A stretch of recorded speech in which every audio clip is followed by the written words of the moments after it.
Hi guys, this is Neil. Welcome back to my channel. Today I will be painting strawberries. This is actually based from my latest Skillshare class, which is on how to paint realistic strawberries without reference.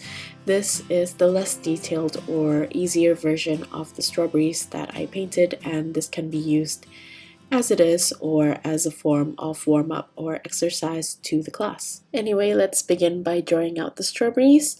An easy way to approach this for me is to actually either draw an oval or a circular shape first. It doesn't matter if it's a bit wonky, and then at the bottom I add a rounded triangular shape. I find that the more irregular the shape, the more realistic it looks. Draw a few of these until you get the feeling of it, then try to draw out without the initial oval or circular shape beforehand. You can also move this around and play with the angles, draw them from side to side or even rotating.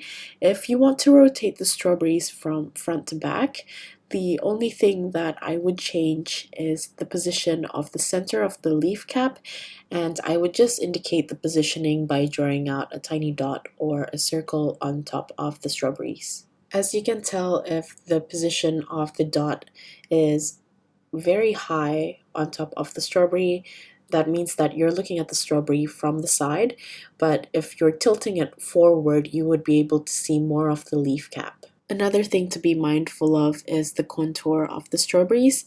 As I have mentioned in one of my tutorial, which is the blueberry tutorial, imagining the contour of the object whilst painting will help you visualize which parts of the fruit is protruding out, or if it's curved or smooth. This will help with highlights and also positioning of textures that you're going to make. On the first strawberry, I have drawn the contour so the top bulges out more than the bottom, and we can see that because the top is mostly curved like a ball and the bottom line is fairly straight. But for the second strawberry to the right, the lines are much more smooth, which means that the surface of the strawberry is more even than the first one. This is something that you can determine yourself. If you want to give your strawberry a little bit more character, you can play around with the contour a bit more. Let's move on to the leaf caps now. The leaf caps are basically just small leaves bunched together in the middle, or sometimes the leaves will have two or more pointy edges at the tip. The amount of leaves also varies, so I just draw it out basically to fill the shape of the top of the strawberry. The tricky thing about drawing the leaf caps are probably the folds. If it's too hard, you can draw them flat too. That is an option. However, you can learn the folds from following a few simple shapes and changing the positions. Then practice and apply those shapes in an oval where the leaf cap will be placed on top of the strawberry. This is a little bit confusing and it does take a bit of practice, so it's always best to draw it out to understand the shapes first. What I like to do, which is something that I actually did for my Skillshare class, is I cut out a leaf shape from a piece of paper and I fold it and look at it from different angles and use that as reference to study the folds. Once you start to understand the folds, then you can start to apply it to the strawberries. As I mentioned before, the positioning of the leaf cap will determine the position of the strawberries, if it's slightly rotating towards you or away from you. If you're interested in playing with the rotation, that is something that you can practice. I want to also mention that the top of the strawberry can sometimes protrude towards the top, in which case the leaf cap will have a slight curve, and sometimes all of the leaves can also just stick out. So those two are also options when you draw it out. And here is another example where the leaf cap is curved in but a little bit more exaggerated. And here are other examples of folds that you can try to draw out and put together later on in your composition.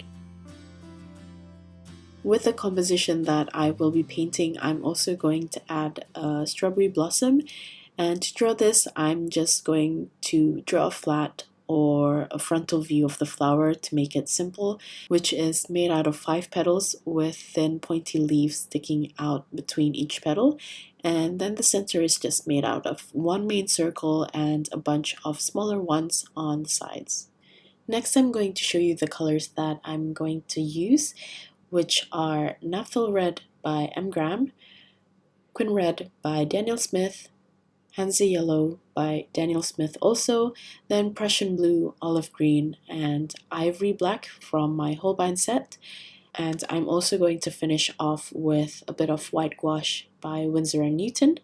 Because this is a bit more of a complex tutorial compared to my usual, I will be showing you the color mixing as I paint. With the information and the drawing that you've drawn out, if you're following along, you can create many different compositions, but this is something that I've drawn out, and to make it easier, I also indicated where the main highlight is going to be. This is just a simple composition that I find will showcase the strawberries well, and I'm just going to start painting. To start off, I'm going to mix a bit of Hansa Yellow with Naphtha Red, and I'm going to use that mix to paint the bottom with a little bit of a light orange color. I'm using a fairly thick consistency, but still very watery, so the surface of the paint or the paper would take a while to dry up. I'm painting this probably around 1/5 or a quarter of the way up the strawberry. Then I'm going to clean my brush and switch to just pure Naphtha Red and continue on from the wet tip of the yellow paint upwards. Meanwhile, as I paint, I want to leave out small white spaces here and there around the strawberries, and also a fairly large area where the strawberry is protruding outwards, which is where I've also indicated the highlights are going to be. And in that large area of the highlights, I'm going to fill it in with small oval shapes to represent the grooves of the strawberry.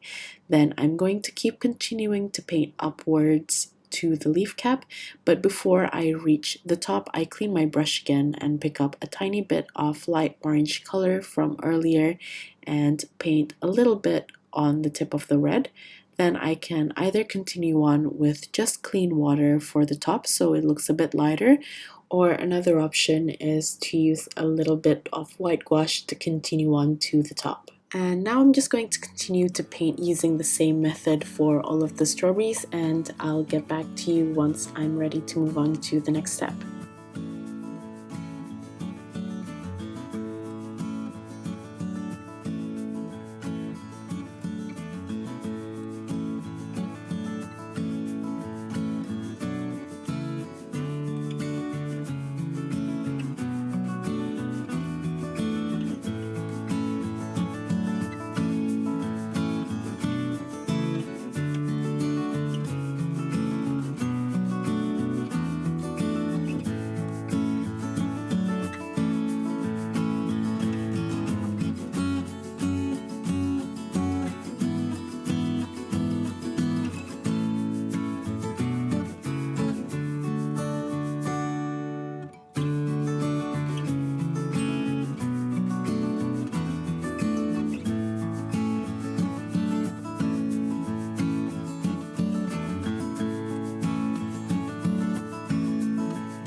So the colors here at the moment look rather light and bright, and I want to add a bit of a darker tone as well as add a bit of texture.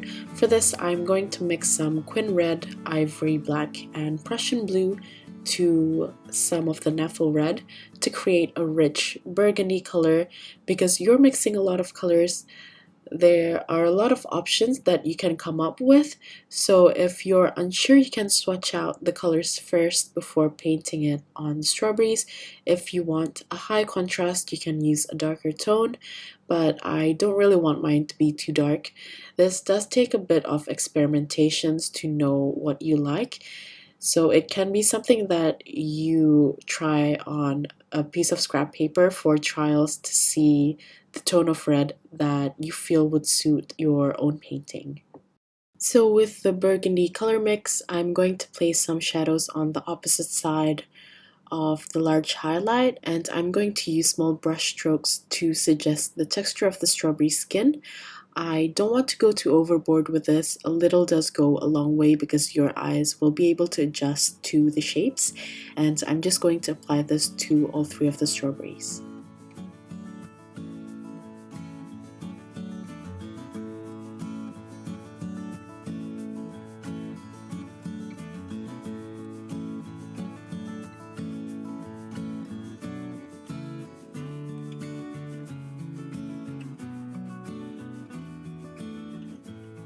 Then I'm going to use a mix of Hansa yellow and white gouache, and I'm going to use the tip of my brush to paint the seeds.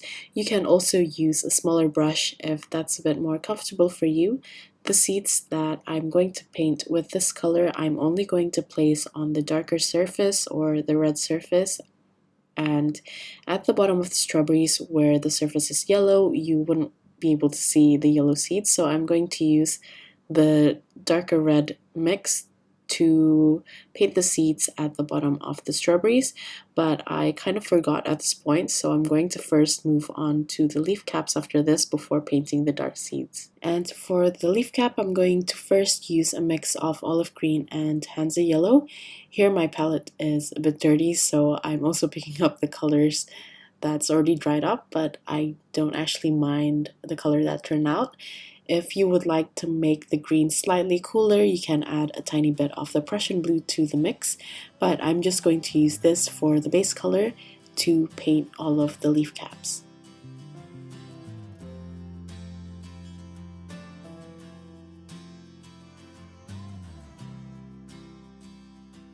Then I'm going to move back to the previous strawberries again because the base color is probably already dry by now, and I'm going to add some Prussian blue to make the green cooler and a little bit darker. Then I'm going to paint the darker parts of the leaves, and to do this I'm just imagining where the light is coming from, and if the surface of the leaf cap is facing the light, I would just leave it as the base color, but if it's slightly hidden, I'm going to paint it with the darker green.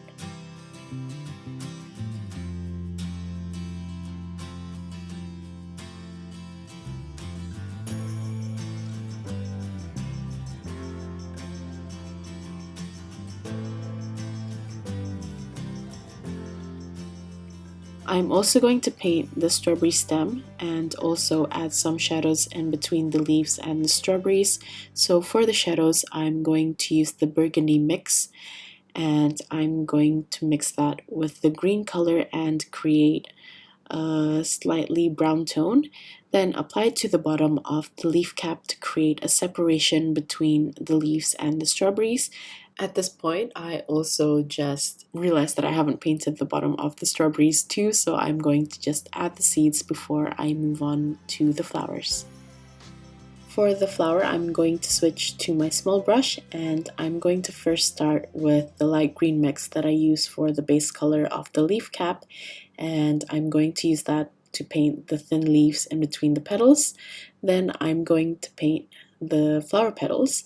The flowers are white, but to color it in, I'm going to use a gray color, and instead of just using ivory black, I'm going to add a bit of hue to the black by adding a little bit of Prussian blue and quin red to the ivory black. I'm only going to need a tiny bit of this because I want the mixture to be very light, and I'm going to use very watered down paint to create a light gray and paint lines from the center out. This way I create a little bit of texture to the flower petals, and I'm also going to use the same color to outline the petals to make it a little bit more visible to the rest of the painting.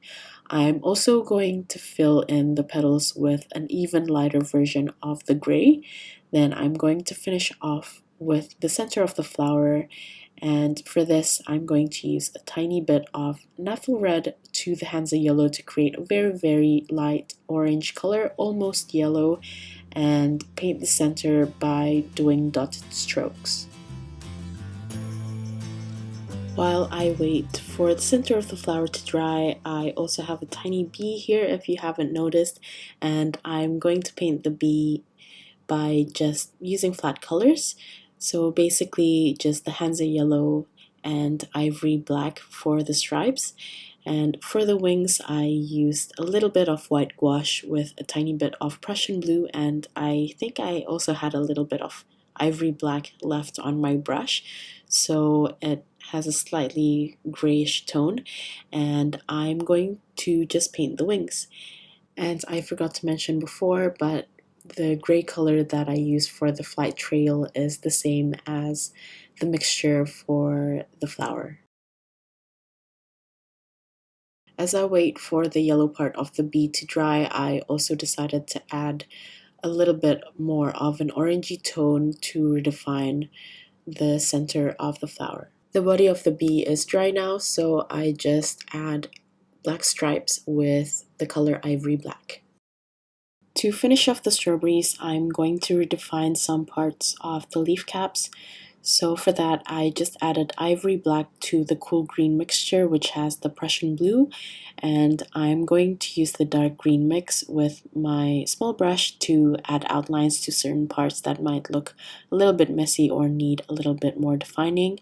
I also use white gouache to paint on some areas where I find is blending a bit too much, like the small part of the stem where the back is also green. I'm just going to adjust it with the white gouache to give it a bit of visibility.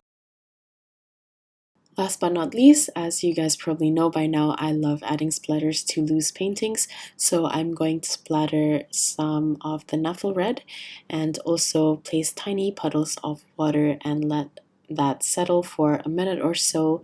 Then use a tissue to absorb the rest of the color so it turns lighter than the actual red, and then I'm basically done. So if you guys enjoyed this one and you wish to know or learn a realistic version of this painting, you can head to my Skillshare. This is actually the final painting that I will be demonstrating, but the course will be based more about learning the form of the strawberries, so you don't have to use this as a composition. And hopefully by the end of this class you can actually create your own final painting. But either way, I will be painting this version with you with voiceover, of course, along with an in-depth information about the shapes and details. And like usual, I will leave a link to my Skillshare if you're not a member yet to get a 2 months free membership if that's something that you would be interested in trying out. Anyway, thank you so much for watching till the end. I hope you guys learned something new, and I will see you at the next video. Bye!